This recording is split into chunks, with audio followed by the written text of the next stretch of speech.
Hi, I'm Josh Banday. I play Ivan on Amazon Prime's Upload. I'm chilling here with Elias on the Cave de la Man. It is truly an honor.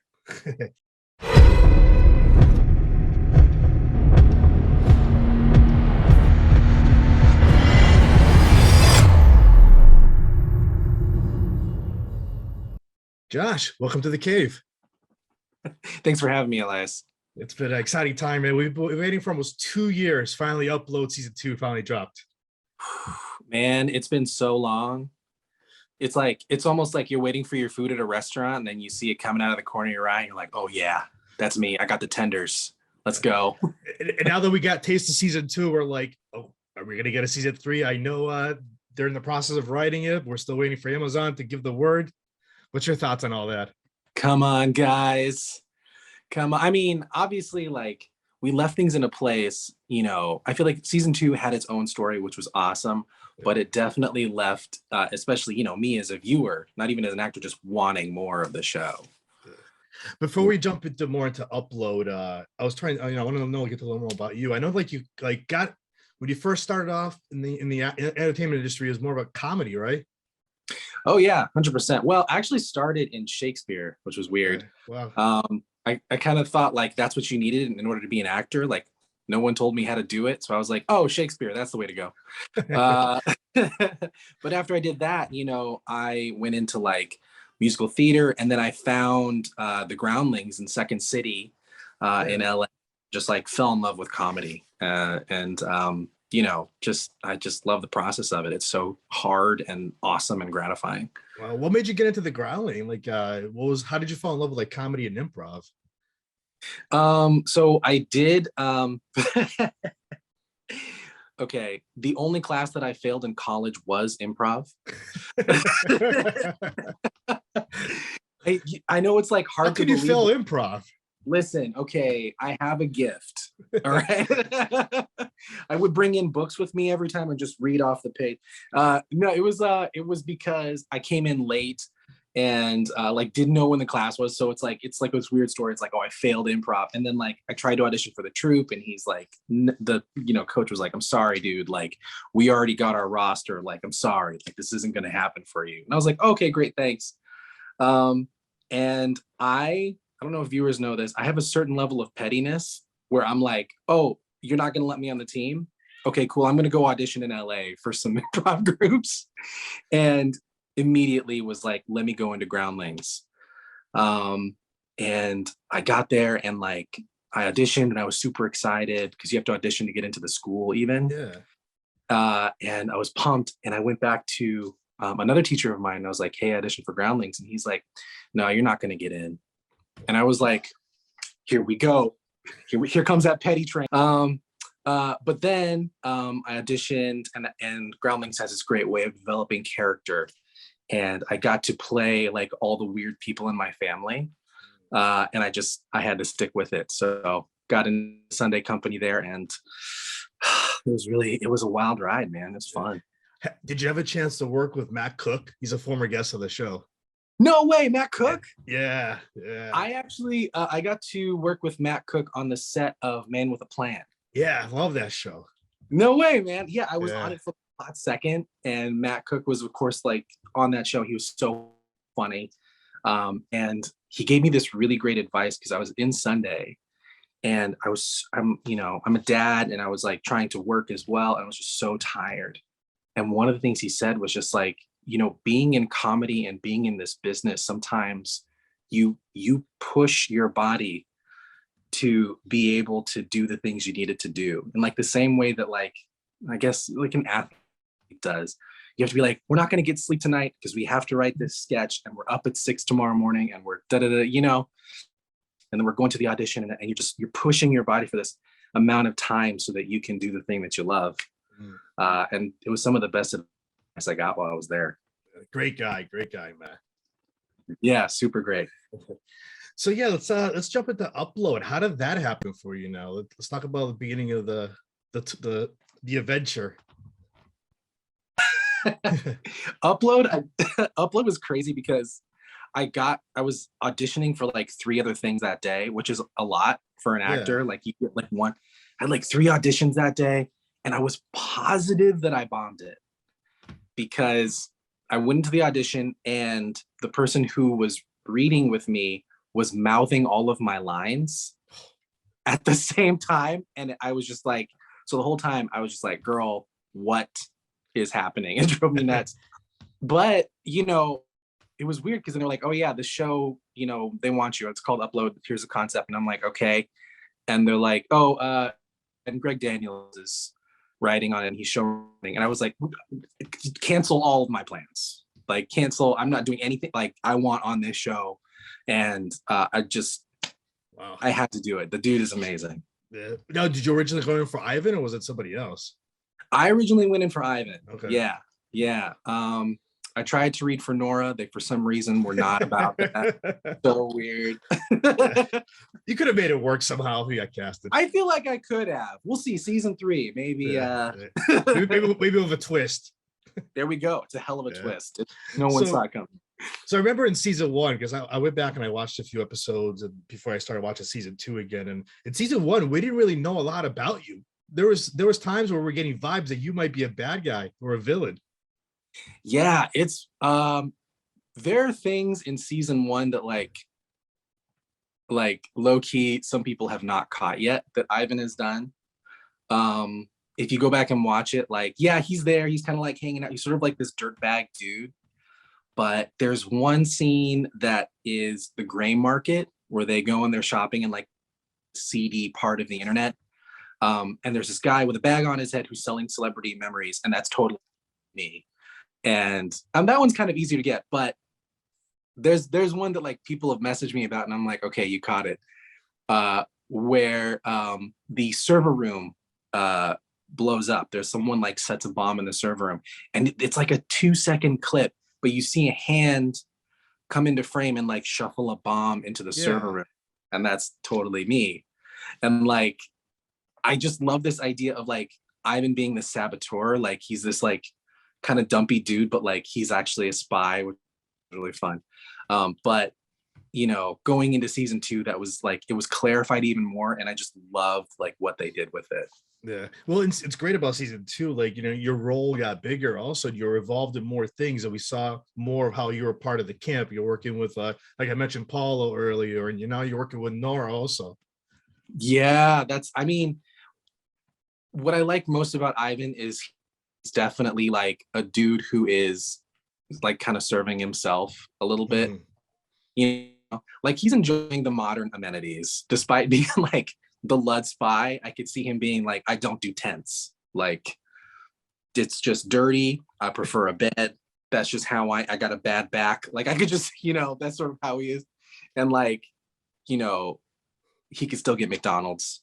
Like, stuff like that. Like, I just see that he's just kind of serving himself, but like, I think also likes to see himself as, like a 007. Yeah. Just like put me in a situation and I'll work something at, like, I love that aspect of him. And it's great how, and you guys are supposed to like not like technology, but you're involved in technology. You're uploading yourself because you're working on Lakeview, and it's like you're all over the place. I mean, it's it's kind of like Ivan is like eating fast food, where like there are certain things that are bad and that you probably shouldn't, but like the nuggets are so good. I feel like I've mentioned fast food like 8 times in this interview. I don't know what's going on with me. Maybe I'm just having cravings. But yeah, it's like, I know it's bad, but like, I like it. I think that's sort of how he is. I think he's how I would be in this world in a lot of ways. Is there anything you would change about Ivan if you could? If I could change anything about Ivan, I wouldn't change anything. I think I want to go like deeper into his story and how he reacts to things, and how he acts, because I think he serves this particular role as like the guy in the middle. And is he, he's got these 2 worlds that he's straddling. And I feel like that's where most of us are when it concerns technology, where it's like, I'm on TikTok. Like, I know it's not the best, like there's probably some dark sea stuff that's happening, but I really like the dog videos. Like, you know what I mean? Yeah. So I want to see more of like, let's put him in some hairy situations and see what happens. And like where he comes from. Like, how did he get to the Luds? Was he like, did he Yeah. start there and then got a taste and is like, I want more? Or is it the opposite? Like, you know, that's mostly what I want from him. So in other words, you're telling me that Ivan needs a spin-off or a prequel. That's all I'm saying. You don't have to call it Ivan the show, but if you did, like, it's totally fine. There you go. So throughout this season, we see that you form a bond between Nora, which is played by Andy Allo, and Mateo, Paulo. Yes. Describe that chemistry now between you three. Oh man. Okay. So like full disclosure, like the first the first time we worked together, it was a little bit like, you know, like I had a relationship with Paulo because we had met, and I like low-key made fun of him to his face because he was like being an actor. You know, he came into the set, he was being an actor, and he was like looking at things on the set and getting used to picking up items. He was looking at something, and I forgot what it was, like a mug or something like that. And he was like looking really intensely at it. And I was like, oh, are you into mugs or something? And he just like thought for a second, and then he was like, what? And I'm like, oh, we're gonna be friends now. And so I had a relationship with, and then Andy and I have been friends for years. We did an indie movie together way back in the day that like 3 people who are in the Walmart section saw. And so it's sort of like these, you know, kind of offshoots. And then we were shooting in like this abandoned like brewery for something, and we're all dressed in black, and we're like, we look like Janet Jackson's backup dancers. Like, why why did they pick these clothes? And then we were like, we're kind of riffing on that, and then Paulo out of nowhere like stands straight up and he just goes, I want to dance. Those are the videos he posted the other day on Instagram. We talked about it last week. He hadn't released them yet, and he said, just keep an eye on my Instagram. I'm about to release some dancing videos between you and Andy and a few other people. I mean, that was it after that. Like after that, it was like we all had each other's backs. Like we were all just fast friends after that. Paul and I like played pickleball like outside of the set. Man, it was just so fun. But what brought us together was the majesty of dance. Yeah, that's awesome. Yeah. That's awesome. So I asked this question to Paulo, and I'm gonna ask you the same one too. Is like, you guys have that one scene, which I think is one of the funniest scenes. I forgot what episode it was, where you have the vacuum, the Roomba. Monique. And it's humping them. And you get all upset and everything. You're in love with the Roomba. Yes. Yes. It's just, I mean, okay, so I actually really like Ivan's relationship with the Roomba, because to me it's like it's poking fun at the main romantic story, you know. So you have this girl who's in love with essentially technology, you know, with a computer program, with a machine, and then you have Ivan that's basically the same thing, but it's just a little bit more, you know, fucked up. So he's like, I pushed for this scene, but you know, it didn't go in. But I was like, I would love a moment where Ivan is talking to Nora and he's like, look at us, you know, just fighting for who we love. I'm fighting for my, you know, my boo, and you're fighting for yours. And she's like, you are in love with a vacuum. Like that is completely different. And he's like, I know you say that, that's real sweet. She's actually an automated, you know, vacuum cleaner. It's very different. I understand. You know, like I really wanted that moment. I think it's so funny. Yeah. It's also funny, like you said, like the vacuum is humping Paulo, which is telling me the director has it on a stick or something. It's pushing on him, humping his leg, and you're just like, everybody's looking at him, staring at him, and you look all upset, and they got the clip of you looking all upset about it. I was like, okay.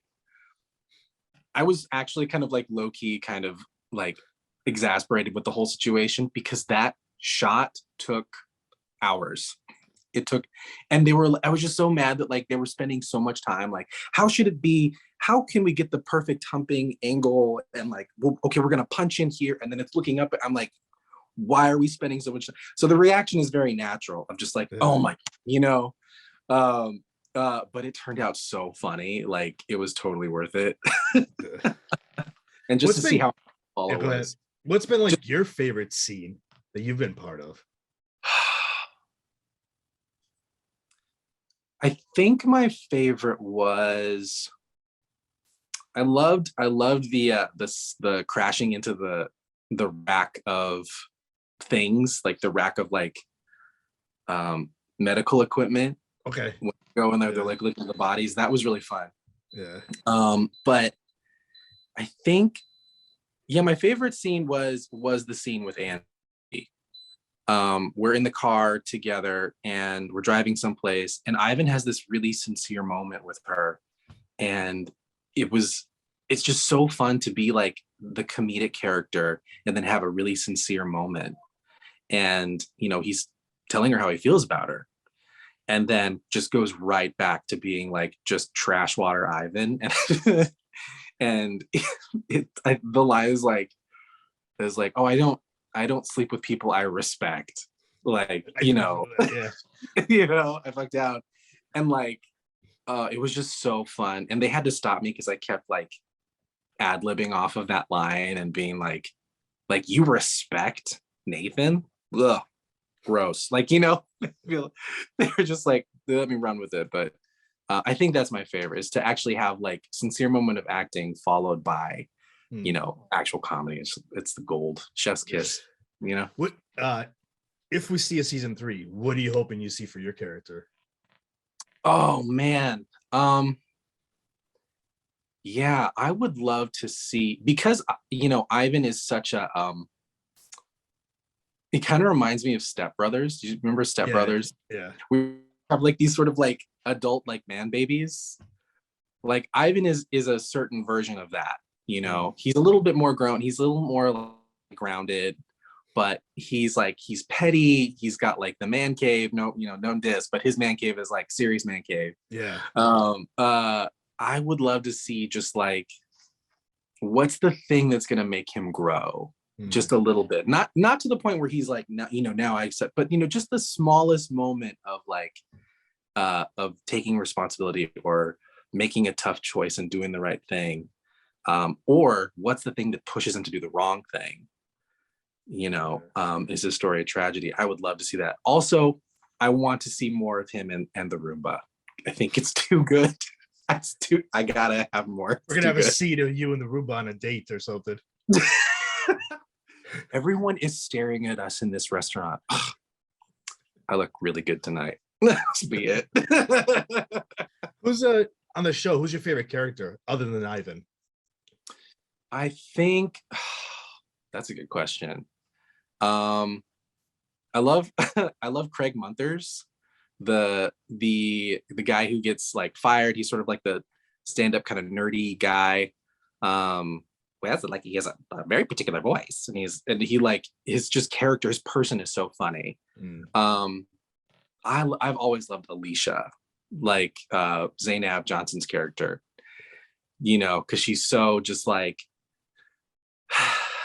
she's magic. She's like matter of fact.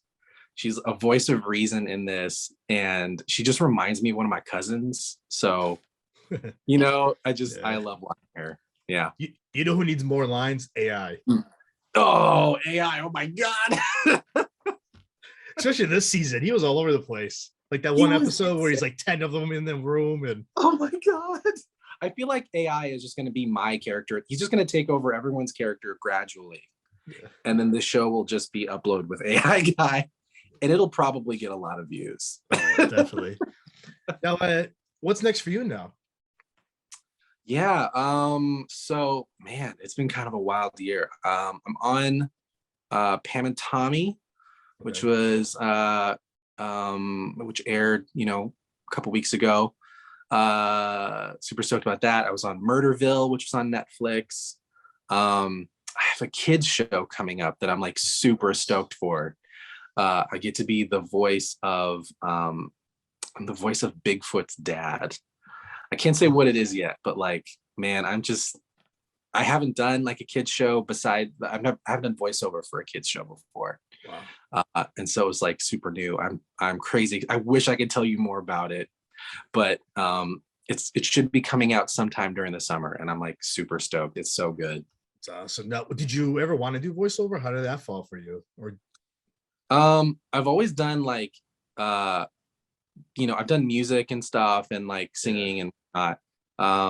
And yeah, I've always like been kind of into it, but it's a very different study from acting. It's like acting with just this singular part of your body, you know. And so I studied it for a while, and I was like, and then COVID hit, and it was like, here's the perfect opportunity. You're not going anywhere, you know. You haven't been working out enough to be on camera, so so let's jump into VO, and it was just the right time, and gosh, it's been really fun. It's one of my favorite things to do. What's great about VO also, it's like, I've had a few guests that come on. It's like now, like with COVID and everything, it's like if you have a recording studio at home, you can do all your lines at home and just email it to them, and that's it. Yes, being able to audition and do a gig in my pajamas has a very strong appeal for me. I am all about that life. Yeah, but now for self-tape, you probably have to prepare yourself a little bit. Just the upper half. Actually, I actually prefer auditioning in person. Yeah. Because auditioning for on-camera stuff, it's like a little performance. It's a little play that you're putting on, and not having to worry about like where I am in frame and stuff like that. You get a sense of it, but and also you get to kind of feel your people that are in there. It's a different experience, a very different skill. Lastly, Josh, how can the viewers and listeners find you on social media so they keep up with you? Yeah, man. I am Josh Banday on all platforms, TikTok, Twitter, Instagram, Facebook, if you Facebook. Come find me. I post really kind of random stuff. Hopefully you find something you like. Yeah, man. Josh, this was great. Thanks for coming on. Let's get you back on in the summer when your new project comes out. I love it. Yeah, hit me up, man. Absolutely.